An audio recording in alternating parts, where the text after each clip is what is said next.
You want to know what it is.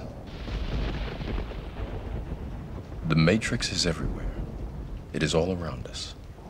You can see it when you look out your window or when you turn on your television. It is the world that has been pulled over your eyes to blind you from the truth. What truth? Okay, so when you hear a paleontologist talk about matrix, they're actually just talking about mud, the rock that's encasing the fossils, dirt. It's the stuff that we dig the fossils out of before putting them on display.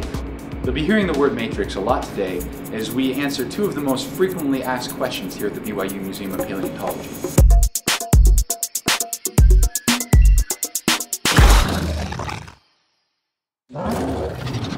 So question number one, why are the bones black or red or brown or green instead of white?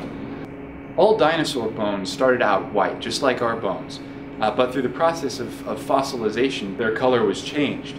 So what happens is when they're buried in the dirt, in the matrix, like we talked about earlier, water flows through the spongy places in the bones, fills it up with rock, and also leaves dyes from the mud. The bone gets stained, and also you see the color of the rock inside those spongy places, and it changes the color of the whole bone. Also, sometimes exposure to lab chemicals can cause the color of bone to change.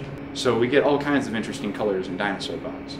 The second question, if what I just said is true, that the bones can change color to match the rock around them, how in the world are we supposed to tell the difference?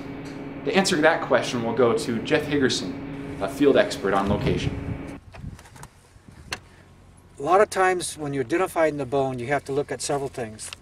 The cell structure, if it shows, if it's been broken, you'll see the cell structure a lot of times. And also the shape or the organic shape of the bone to the matrix. Different quarries have different matrix, so different things apply to it. Sometimes, like the Dalton Wells, the matrix is a lot rougher in texture and stuff like that. So the smoothness of the bone is easier to identify. Even though the bone could be the same exact color as the matrix, you can see the difference between the bone and the matrix because the bone is a more smooth surface and the matrix is a little pebbly, rough, jagged surface. This matrix here is just mud or clay, fine silt.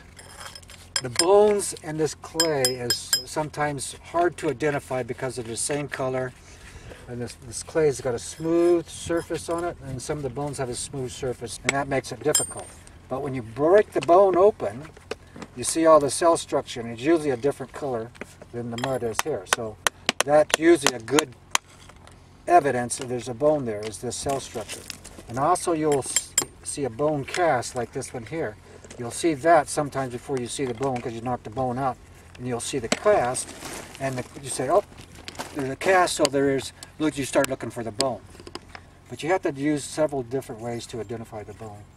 And after you break up enough bones, you'll be able to identify them better. So.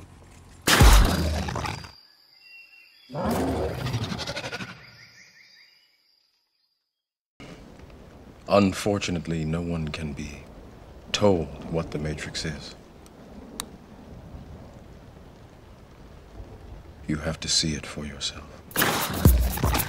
Don't forget to visit us at the BYU Museum of Paleontology.